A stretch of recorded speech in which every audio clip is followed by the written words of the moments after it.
Welcome, beloved one, to the sacred treasure. Here we gather not as strangers, but as a tribe sharing ancient fireside wisdom. Tonight we enter the law of wealth and abundance, the river of prosperity that has flowed beneath your feet since the beginning of time. If this is your first journey with us, breathe deeply and feel our circle welcome you.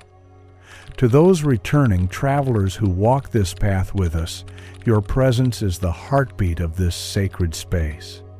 Where are you tuning in from? I love to feel how our circle spans oceans and mountains. If our teachings speak to your soul, please like and subscribe, not for numbers, but to strengthen this circle of light. Introduction. Wealth is remembered, not earned. There is a truth more ancient than gold itself. Abundance is not something you chase, but something you awaken.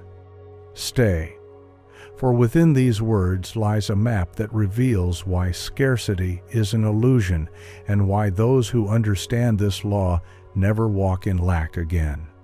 Before this chapter closes, you will discover the key that will change how you see money, opportunity, and life itself. Stay with me until the end, for in the final moments you will hold a key that could change everything. Chapter 1. Abundance is your birthright. A river of wealth flows beneath your feet, waiting only for you to remember it exists. From the moment you took your first breath, life supported you. You did not need to earn the air that filled your lungs. You simply received. Yet, somewhere along the way, most of us forgot that we live in a generous universe. We learned to measure ourselves by what we produced, to value ourselves by external accomplishments, and to believe that worthiness had to be proven. The law of wealth and abundance begins with a radical remembering. You do not have to earn your existence. You are inherently worthy because you exist. The ancient Hermetic law of correspondence teaches, as within, so without. This law whispers that your inner world and your outer world mirror each other. If you harbor beliefs of unworthiness or scarcity, those beliefs reflect in your bank account, relationships, and sense of purpose. When you choose to remember your inherent value and feel wealth within, regardless of current circumstances, your outer reality adjusts to match your inner frequency. This is not just a metaphysical idea.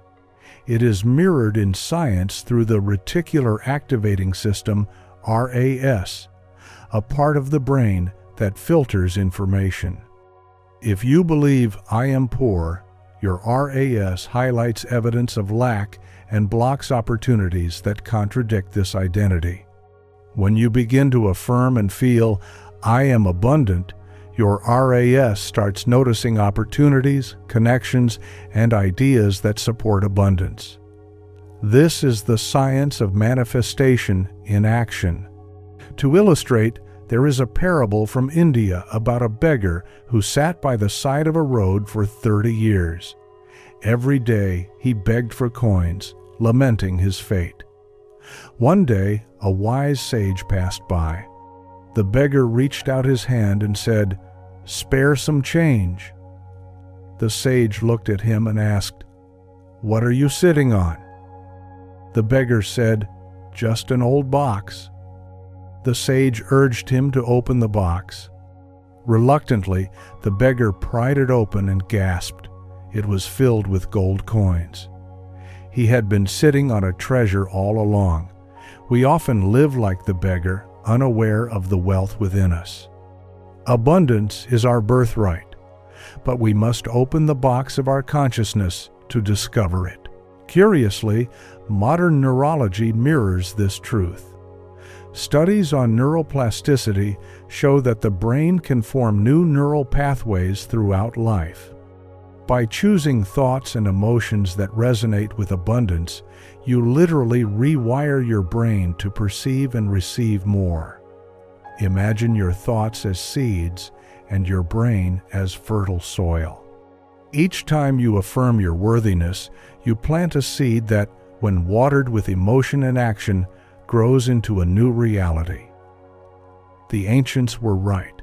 The mind shapes the world. But here's the curiosity. The more you recognize your worthiness, the more life seems to mirror it back to you in tangible ways. Opportunities appear where none existed. Relationships flourish. Resources arrive unbidden. In a moment, I'll share how this ancient law was rediscovered in a modern laboratory. But first, we must plant the seed of remembrance. Sacred practice. Close your eyes and place your hands over your heart. Breathe deeply. Imagine an infinite river flowing through you, entering through the crown of your head and descending through your spine into the earth. With each inhale, silently say, I am worthy. With each exhale, say, I receive with grace. Feel any resistance melt like ice in warm water. When you finish, write down 3 times in your life when you felt deeply supported. Recall these moments often. You are not alone and never have been. Chapter 2. Release scarcity's grip. Sometimes the chains around your wrists are made of thoughts, not iron. Scarcity is like a ghost that whispers in the ear of the world. It tells you there isn't enough, not enough time, money, love, or opportunity. This ghost has haunted humanity for centuries, driving wars, exploitation, and personal suffering. Yet scarcity is not a physical reality. It is a mindset. When you believe there is not enough, you compete rather than collaborate. You hoard rather than share. You shrink rather than expand. To align with abundance, you must release scarcity and recognize that nature operates on overflowing generosity. Consider a single apple tree. It produces hundreds of apples, each containing seeds that could become trees. If nature were scarce, 1 seed per apple would suffice. But life is extravagant. The same life that showers blossoms across hillsides and fills the ocean with fish beats your heart. In indigenous cultures, such as those of North America, there is the potlatch, a ceremonial feast where the host gives away food, blankets, and gifts. Wealth is measured by generosity, not accumulation. The more a person gives, the higher their standing in the community. This arises from understanding that strength depends on circulation and trust. Hoarding blocks flow. Giving keeps the river moving. In Eastern philosophy, scarcity is understood as a mental construct. Buddhism speaks of the hungry ghost realm, where beings have tiny throats and enormous bellies. They crave endlessly, but can never be satisfied. This realm symbolizes insatiable desire. When you operate from scarcity, you become like a hungry ghost, always seeking more, yet never fulfilled. The path to abundance is not to accumulate enough to quell scarcity, but to heal the craving by recognizing your wholeness. Behavioral economics supports this. Researchers have found that those who perceive resources as scarce tend to make poorer decisions, focusing on immediate gains and ignoring long-term benefits. This is known as scarcity mindset. It narrows your view and traps you in cycles of poverty. When you release scarcity thinking, your mind expands. You begin to plan, innovate, and collaborate, trusting that there is enough. A story illustrates this. A king once declared he would fast for a month and asked each villager to pour a jug of milk into a large pot to feed him afterward. On the day of the offering, the pot was full of water. Each villager had thought, if I pour water instead of milk, no one will notice. Everyone else will bring milk. Their collective scarcity mindset produced nothing nourishing. Abundance requires collective trust. When everyone acts with generosity and faith, the pot overflows with milk. Curiosity loop. How did modern researchers demonstrate that scarcity mindset impacts cognitive bandwidth? In a moment, we'll look at a study that revealed how worrying about money can reduce IQ, underscoring how scarcity drains mental resources. But first, let's plant a practice that begins to loosen scarcity's grip. Sacred practice. Take a sheet of paper and divide it into 2 columns. Label one, scarcity beliefs, and the other, abundance truths. Write down any beliefs you hold about money that feel tight or fearful. Then write a truth that aligns with abundance next to each. For example, transform "money doesn't grow on trees" into "nature creates endlessly, wealth is everywhere." Sit with each pair, feeling the energy of the scarcity belief and the expansion of its abundant counterpart. Imagine placing the old beliefs in a river and watching them float away. Keep the truths near you as reminders. Chapter 3. Flow, where resistance once lived. Water does not argue with rocks, it finds another way. Abundance is not static, it is fluid. It moves like currents in the ocean, winds across the sky, and blood through your veins. To experience wealth, you must align with this movement. Many misunderstand the law of attraction as requiring only positive thinking, forgetting the essential element of flow. Thoughts are seeds, but without the willingness to act, adapt, and move with life, those seeds do not sprout. The universe rewards movement because movement mirrors its nature. In Chinese philosophy, the Tao Te Ching urges us to be like water. Water is gentle and yielding, yet it can carve canyons. It does not fight obstacles, it goes around them. The Hermetic law of rhythm states that everything vibrates and moves to certain cycles. Night follows day, seasons turn, tides ebb and flow. When you resist these rhythms, staying up when your body needs rest, or forcing projects when your intuition says, "Wait," you cut yourself off from the timing that supports abundance. Aligning with flow means listening deeply to your inner seasons and the cycles around you. Science echoes this through the study of flow states. Psychologist Mihai Csikszentmihalyi identified flow as the state when you are completely absorbed in an activity, losing track of time, and performing at your peak. In this state, the prefrontal cortex, responsible for self-criticism and time awareness, quiets, while dopamine and endorphins increase. Flow feels joyful and effortless. When you align your work with your passions and strengths, you invite flow, and abundance follows. Let me share a story. Elena loved painting as a child, but pursued a corporate career to be practical. Decades later, she felt drained and empty.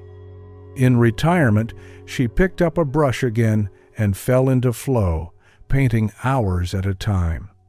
A friend posted her work online, and soon her paintings sold.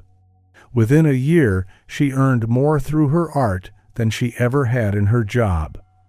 She didn't chase wealth, she followed flow. Wealth flowed to her naturally. Curiosity loop. Have scientists measured changes in the brain during flow? Yes. In a later chapter, we'll explore how flow rewires neural pathways and enhances creativity. But first, let's learn how to cultivate personal flow today. Sacred practice. Choose an activity that brings you joy: dancing, cooking, writing, gardening, singing. Set aside an hour to immerse yourself completely with no agenda. Notice how your body feels, how your mind quiets, and how time dissolves. Afterward, Journal any insights or ideas that arose. This isn't about monetizing your hobby. It's about attuning to the feeling of flow. The more you cultivate flow in small ways, the more you'll recognize and invite it in larger pursuits.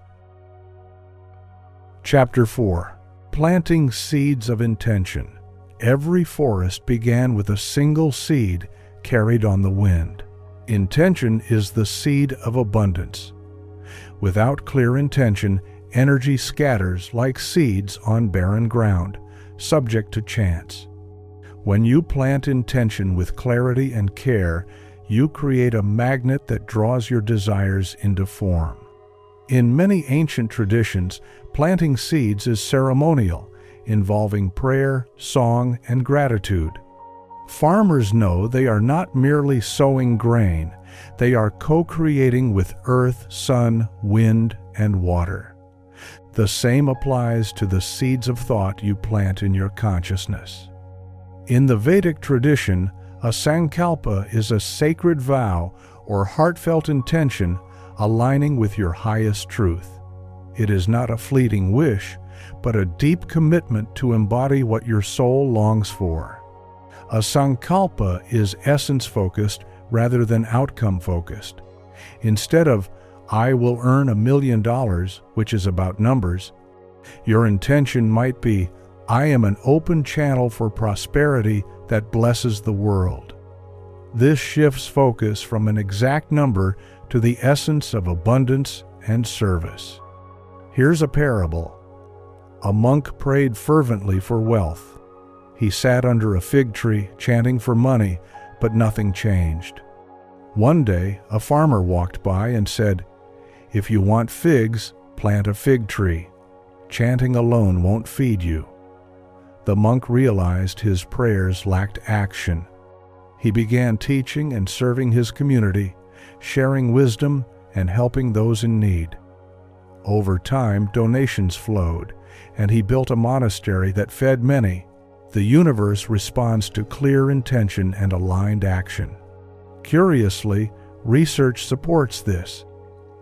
Scientists studying goal setting have found that writing down specific intentions and revisiting them increases the likelihood of achievement. But goals linked to intrinsic values like purpose and service bring more lasting satisfaction than those focused purely on external outcomes. Intention is powerful when it arises from your deepest values. Curiosity loop. How does the brain respond when you set intentions? We'll explore in a later chapter how visualization activates neural circuits as if the goal is already accomplished, but first, let's plant a seed in practice. Sacred practice. Create a ceremony to plant a seed of intention. You'll need a small pot, soil, and a seed. Hold the seed in your hand and close your eyes. Breathe deeply and ask your inner wisdom for clarity on an intention aligning with your highest good. When it arises, whisper it into the seed. Plant the seed, covering it gently. As you water it, imagine the water carrying your intention deep into the earth. Place the pot where you will see it daily. Each time you water, repeat your intention. As the plant grows, let it remind you your intention is taking root and will bloom. Chapter 5. Beliefs shape the world you see. Your thoughts are ink. Your mind, the pen. Your life, the paper. What you believe creates the lens through which you interpret every event, opportunity, and challenge. Beliefs are not merely thoughts. They are programs running in the background, dictating your perception of reality. A limiting belief can be like a cracked lens, distorting the world and hiding abundance. A supportive belief polishes the lens, allowing clarity. Cognitive psychology shows how beliefs impact behavior. The placebo effect demonstrates that patients given sugar pills can experience real healing simply because they believe they're receiving medicine. Belief triggers physiological responses. endorphins, immune modulation, and neural changes. If belief can heal pain, imagine what it can do for financial and creative prosperity. Neuroscientist Joe Dispenza explains that thoughts combined with emotions create electromagnetic signatures influencing your environment. Repeatedly thinking and feeling, "I'm not good enough," wires networks in your nervous system to support that thought, and you act in ways that reinforce it. When you cultivate empowering beliefs like, "I am deserving of wealth," you reconfigure neural networks. Over time, new patterns replace old ones, and reality shifts. Scientists call this neuroplasticity, but mystics have always said, "As within, so without." A real-life story. Oprah Winfrey grew up in poverty and adversity. Her grandmother predicted she would become a domestic worker. Oprah harbored a different belief. She was destined for greatness. That belief propelled her to pursue education and trust her intuition despite setbacks.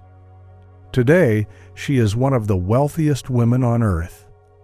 Wealth followed her belief, not the other way around. Curiosity loop. Have researchers shown that belief can change IQ or cognitive function? Surprisingly, they have. Studies reveal that when students believe they can improve, their performance rises. We'll explore this phenomenon later, but first, let's reshape our own beliefs. Sacred practice. Set aside 15 minutes for a belief audit. Sit quietly, breathe, and focus on your heart. Invite any beliefs about wealth, success, or self-worth to arise. As each surfaces, imagine it as an object you hold. Does it feel heavy or light? If heavy, thank it and release it. Choose one limiting belief to transform. Write it down, then write its empowering opposite. For example, transform "money is hard to get" into "money flows to me with joy." Place this new belief somewhere visible and repeat it with feeling daily. Notice how your lens starts to change. Chapter 6. Gratitude magnifies wealth. When you bless what you have, you prepare to receive more. Gratitude is the alchemy that turns whatever you have into more than enough. It is not just a polite thank you. It is a state of being that vibrates at a frequency aligned with abundance. When you practice gratitude, you signal to the universe that you recognize and appreciate its gifts, amplifying your capacity to receive. Modern psychology documents gratitude's power. Researchers Robert Emmons and Michael McCullough asked participants to keep weekly lists. One group listed things they were grateful for, another listed hassles. After weeks, the gratitude group reported higher well-being, more optimism, more exercise, and fewer doctor visits. Gratitude doesn't just feel good. It improves physical health, increases resilience, and enhances decision-making, all of which support wealth. Neuroscience shows that gratitude activates regions associated with dopamine and serotonin. Dopamine produces pleasure and motivation, while serotonin stabilizes mood. By practicing gratitude, you create a biological environment conducive to positive action and creativity. People who regularly express gratitude are more likely to collaborate and seize opportunities. Behaviors that lead to increased prosperity. Gratitude is woven into spiritual traditions. Native American ceremonies offer thanks to the earth, animals, plants, and ancestors before any action. The Yoruba begin rituals with offerings and praise to the Orishas, acknowledging unseen support. In Christian traditions, prayers of thanksgiving precede meals and events. Giving thanks recognizes interconnection. You move from scarcity, separate and alone, to abundance, connected, and supported. Curiosity loop. Can practicing gratitude increase brain gray matter? We'll touch on an MRI study later showing structural changes in the brain after gratitude journaling. But first, let's cultivate the feeling now. Sacred practice. Begin a daily gratitude ritual. Each morning or evening, write at least 3 things you're grateful for. They can be simple, like the taste of fresh fruit, or profound, like a friend's love. After writing, close your eyes and feel each gratitude in your body.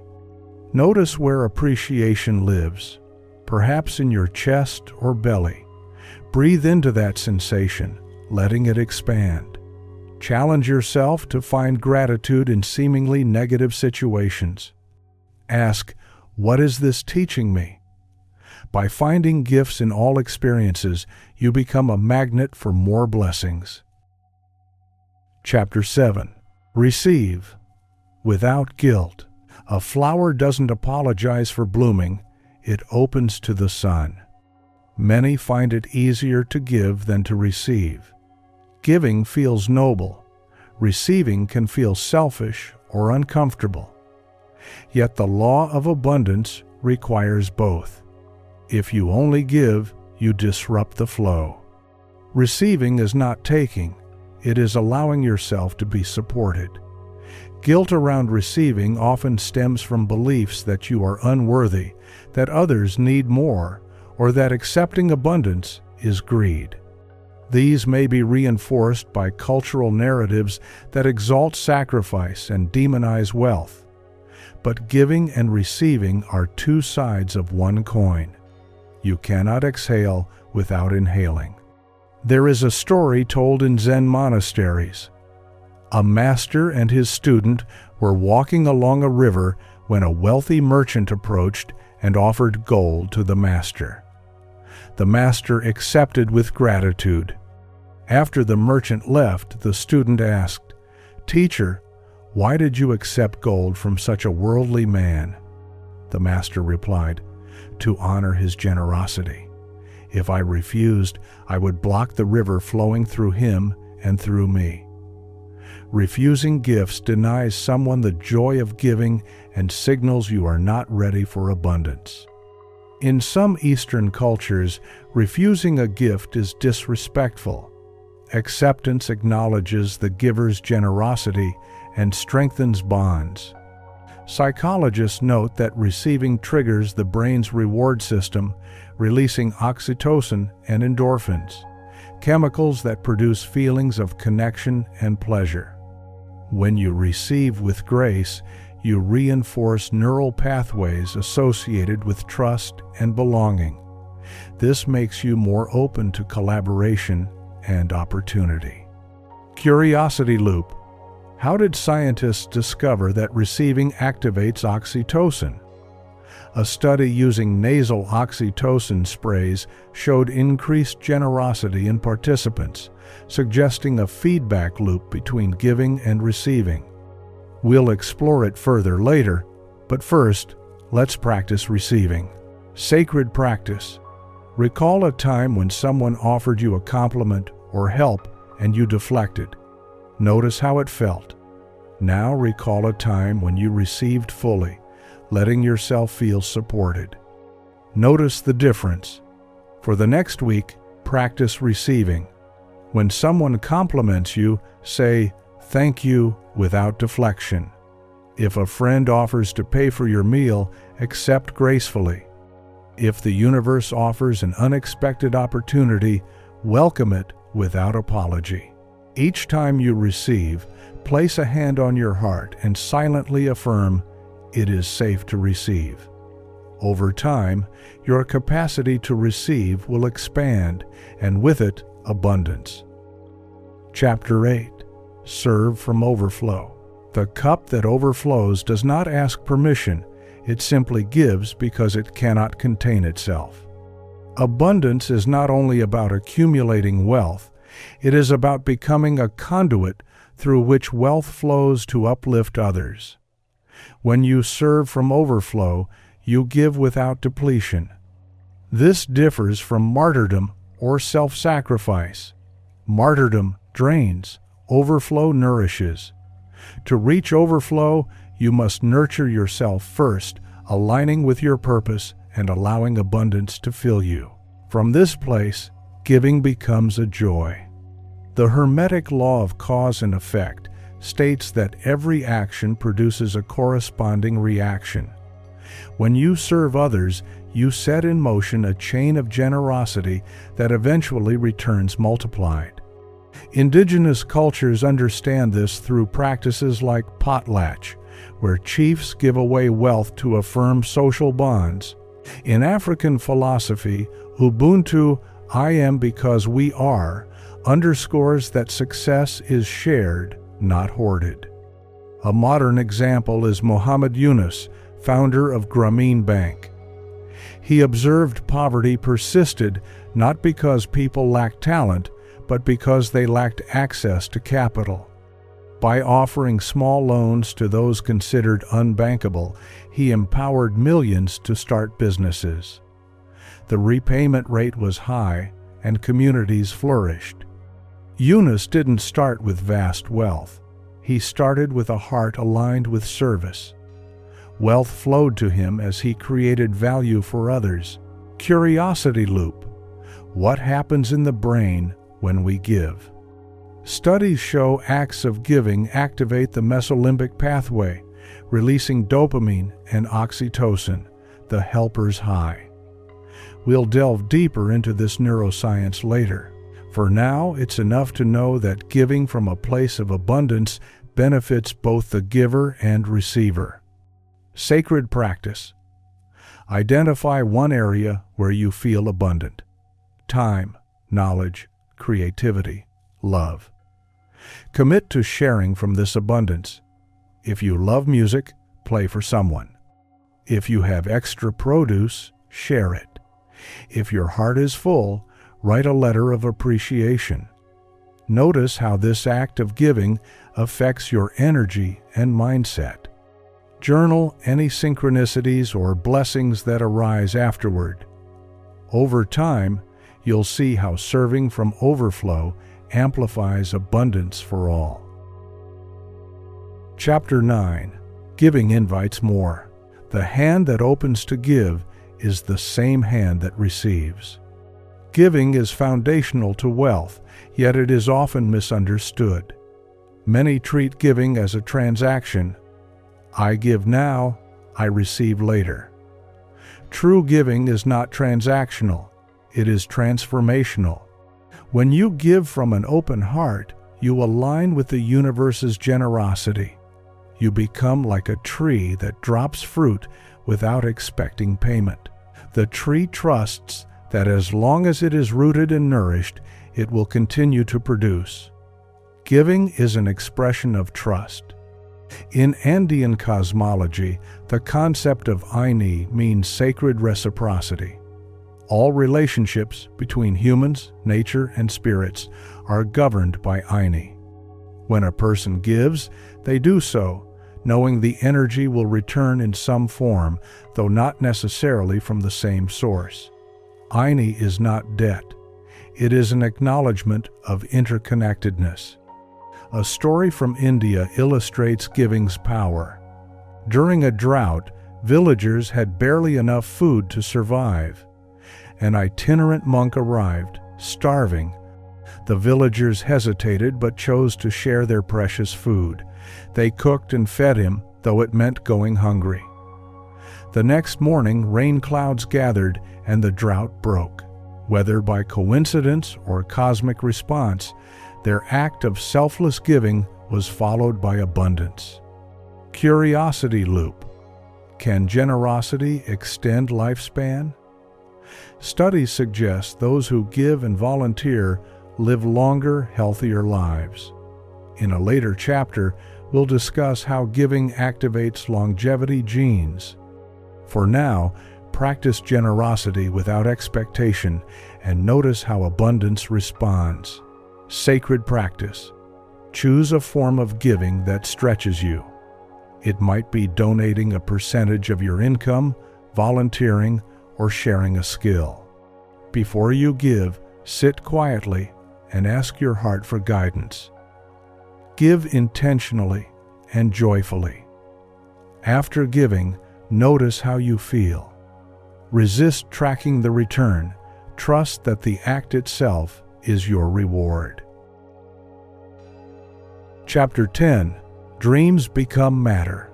The visions you cradle in the quiet become mountains in the world. Manifestation is the art of turning thought into form. It is not wishing, it is a partnership between imagination, aligned emotion, inspired action, and universal support. Everything you see began as an idea.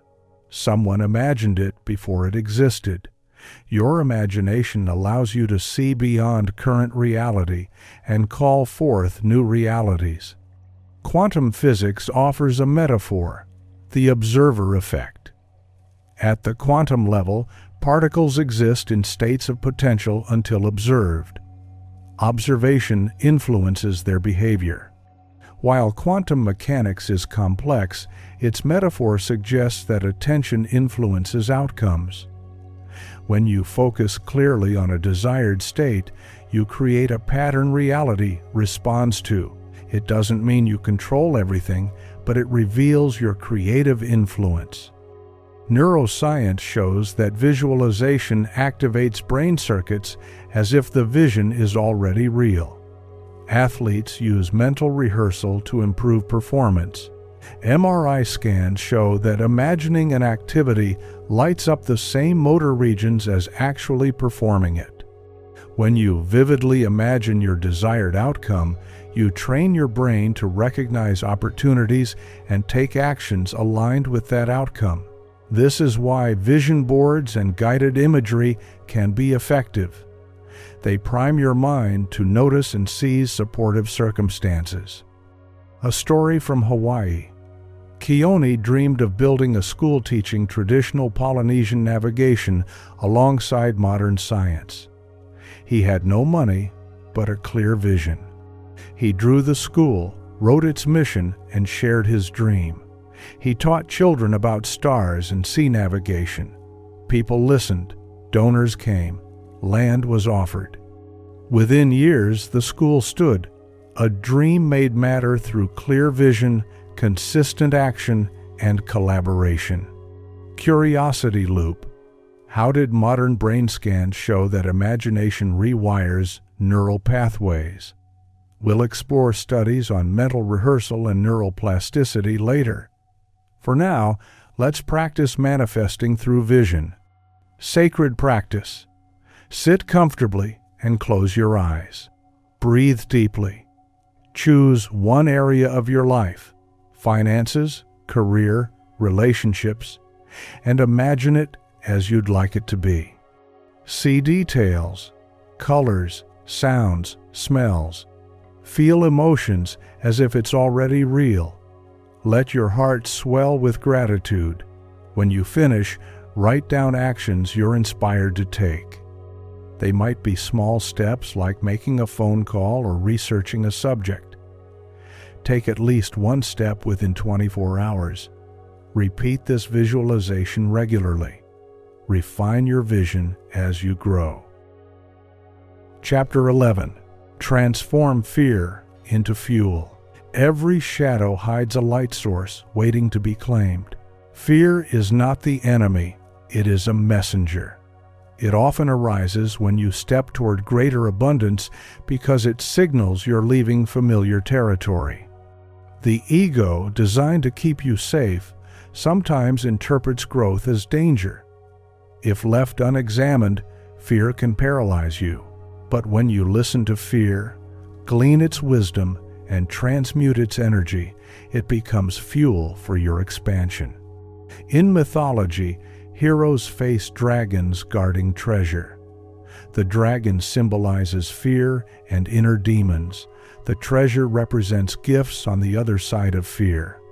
When the hero confronts and befriends the dragon, they access the treasure. Similarly, your fears guard your gifts.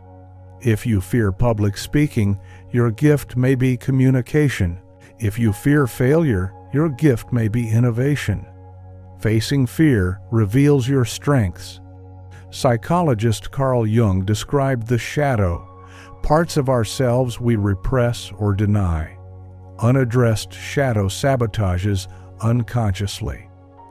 By bringing your shadow into awareness with compassion, you integrate its power. For example, fear of greed might cause you to undercharge or avoid opportunities. If you examine the root, perhaps you witness someone misuse wealth. You can release the association. Greed is a potential, not an inevitability. Your fear then becomes energy for conscious wealth creation. Curiosity loop. Scientists have found that reappraising fear as excitement can improve performance. We'll look at a study where participants who said, "I'm excited," instead of "I'm anxious," performed better on tests. But first, let's practice transmuting fear. Sacred practice.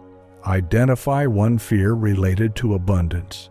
Fear of success, failure, judgment. Write it down. Then write what this fear might be protecting. Maybe safety, acceptance, or belonging. Thank the fear for its protective role. Reframe it as a guide pointing toward growth. For instance, "I fear failure" becomes "I'm excited to learn through new experiences." Take one small action toward the feared area. If you fear investing, read an article about investing. If you fear rejection, share an idea with someone. Celebrate your courage, no matter how small. Chapter 12. Patience and trust cultivate rich harvests. The farmer does not dig up seeds each day to check their growth. In a world of instant gratification, patience is rare. Yet the law of wealth and abundance teaches that timing is sacred. Seeds sprout when conditions are right, not necessarily when you want them to. Patience is not passive waiting. It is active trust. It is knowing your intentions and actions set forces in motion that you may not see. Impatience stems from doubt. Patience stems from faith. Neuroscience informs us here. The famous marshmallow test showed that children who could delay gratification to receive more later tended to have better life outcomes. They developed better self-control, planning, and ability to focus on long-term goals.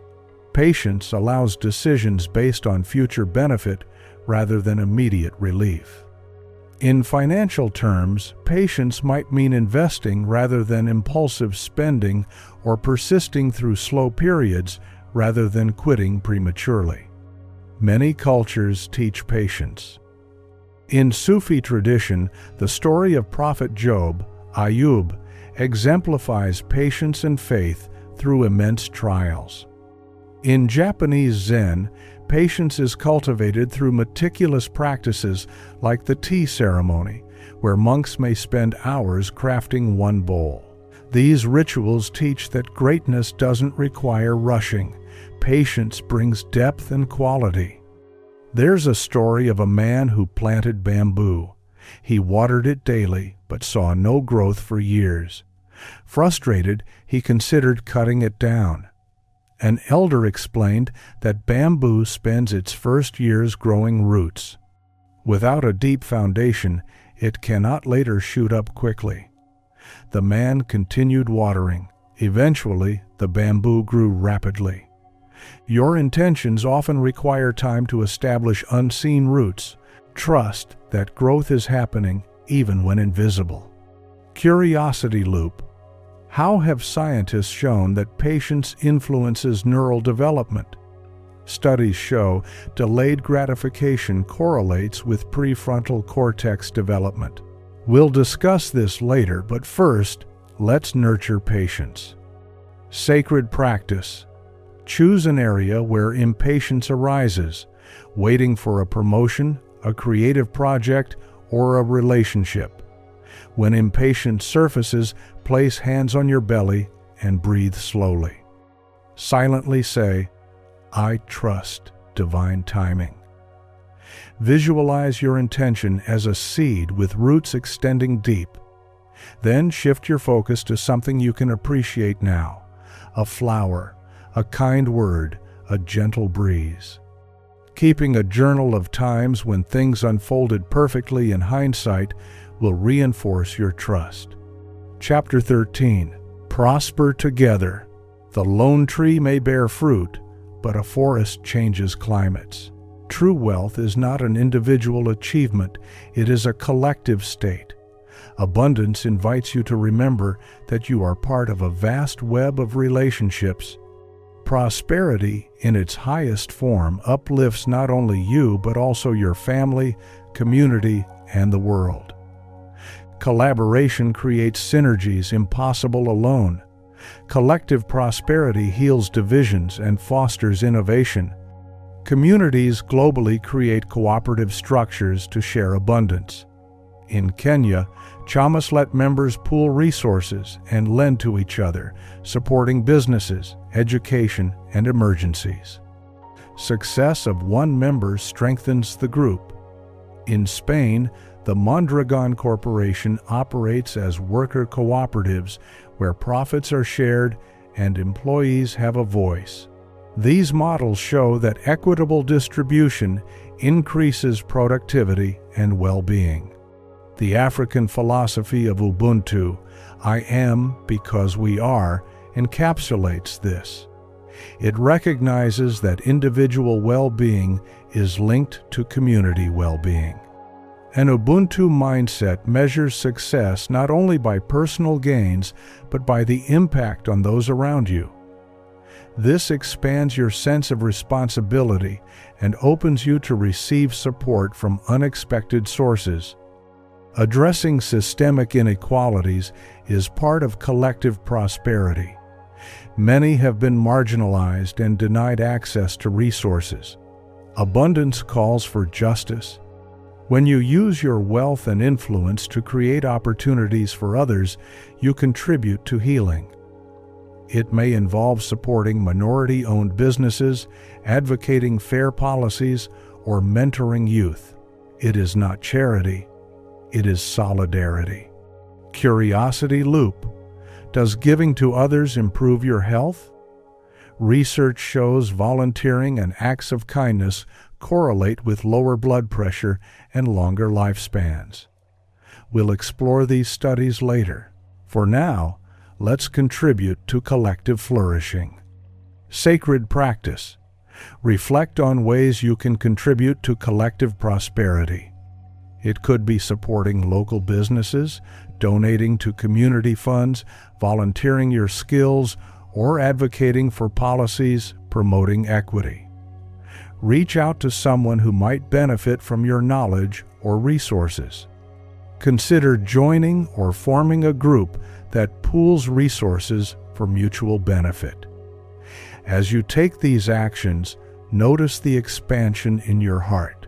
Recognize that your prosperity is inseparable from the prosperity of those around you. Chapter 14. Harmonize body, mind, and spirit. Abundance blooms where all parts of you dance in unison. Wealth includes the vibrancy of your body, the clarity of your mind, and the depth of your spirit. When these aspects align, you become a clear channel for abundance. Neglecting any aspect creates blockages, manifesting as financial challenges, emotional turbulence, or spiritual malaise. To invite abundance, cultivate harmony within yourself. Modern research highlights the connection between physical health and financial decision-making. Sleep deprivation impairs the prefrontal cortex, leading to poorer impulse control. When exhausted, you are more likely to make impulsive purchases or avoid opportunities requiring clear thinking. Nutrition influences cognition. Omega-3s support brain health. Processed foods cloud mental clarity. Caring for your body is a practical step toward abundance. The mind benefits from meditation. Studies at Harvard show regular meditation thickens the hippocampus, learning and memory, and shrinks the amygdala, stress. This enhances focus, emotional regulation, and optimism, essential for creativity and resilience. Mindfulness helps you notice subtle cues and opportunities you might otherwise miss. Spirit is nourished by connection to something greater: God, the universe, nature, or your higher self. Spiritual health provides purpose and meaning. When connected, you are less likely to chase empty goals and more likely to pursue paths aligned with your soul. This alignment brings joy and fulfillment beyond money. Curiosity loop. Can meditation increase income? While studies linking meditation to earnings are limited, research shows mindfulness improves decision-making, stress management, and perseverance, indirectly supporting financial success. We'll examine this later. For now, harmonize within. Sacred practice. Conduct a holistic self-assessment. Ask, how is my body? Do I feel rested, nourished, strong? How is my mind? Do my thoughts uplift or drain me? How is my spirit? Do I feel connected and purposeful? Choose one simple action to nurture each aspect. For your body, take a walk or eat a nourishing meal. For your mind, meditate for 10 minutes or journal. For your spirit, pray, sing, or spend time in nature. Approach these actions as sacred rituals. Notice how harmony increases your sense of wealth. Chapter 15. Legacy Lights the Path Forward. The seeds you plant today will shade souls you may never meet. Wealth extends beyond your lifetime. Your choices ripple into the future, affecting generations. Legacy is not only material wealth, it is wisdom, values, and love passed on. When you see your life as part of a continuum, your decisions shift. You become a steward of resources, a guardian of knowledge, and a bridge for those who come after. Many indigenous cultures live with a 7 generations mindset. Leaders ask, how will this impact our descendants 7 generations from now? This long-range view promotes sustainability and compassion. It prevents short-term gains that result in long-term harm. You can apply this principle by considering the environmental impact of your purchases, investing in education, and supporting policies that protect future resources. Legacy involves mentorship. Wisdom gained becomes precious when shared. The Maasai elders teach young warriors the art of lion hunting, not so they will hunt forever, but to teach courage, strategy, and respect for nature. When elders pass on these skills, they empower the next generation. Similarly, sharing your knowledge about finance, creativity, or resilience ensures that your insights continue to create abundance long after you are gone. Consider Dr. Wangari Maathai, founder of Kenya's Green Belt movement. She mobilized women to plant millions of trees, providing ecological restoration and economic opportunity. Her work continues to bear fruit long after her passing. Your legacy does not have to be grand. It can be the kindness you show, the generosity you model, the courage you embody. These qualities inspire those around you and ripple outward. Curiosity loop. Do acts of kindness alter gene expression? Emerging research suggests that pro-social behavior may activate genes related to immunity and longevity. We'll explore this briefly after we seal this chapter, but first, let us write our legacy. Sacred practice. Write a letter to future descendants, your children, students, or the children of the earth, 7 generations from now. Share what you have learned about abundance. Offer guidance and love.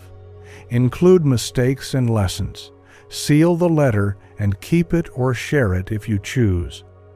This exercise crystallizes your legacy in your heart. It may inspire actions you hadn't considered. When you live with legacy consciousness, every choice gains deeper meaning. Conclusion. You have journeyed through mind and spirit, discovering the river of abundance flowing beneath your feet. You have remembered that wealth is your birthright, released scarcity's grip, aligned with universal rhythms, planted seeds of intention, rewoven beliefs, magnified gratitude, open to receive, served from overflow, given with trust, dreamed matter into being, transmuted fear, cultivated patience, embraced collective prosperity, harmonized body, mind, spirit, and contemplated your legacy. These threads weave a tapestry revealing the truth. You are both creator and creation, both source and recipient of abundance. This journey is not about perfection. There will be days when you forget, when scarcity whispers again, when impatience arises. In those moments, return to these practices. Each return strengthens the pathways in your mind and spirit. Over time, abundance becomes not something you do, but something you are. It is expressed in how you wake up, speak, give, and receive.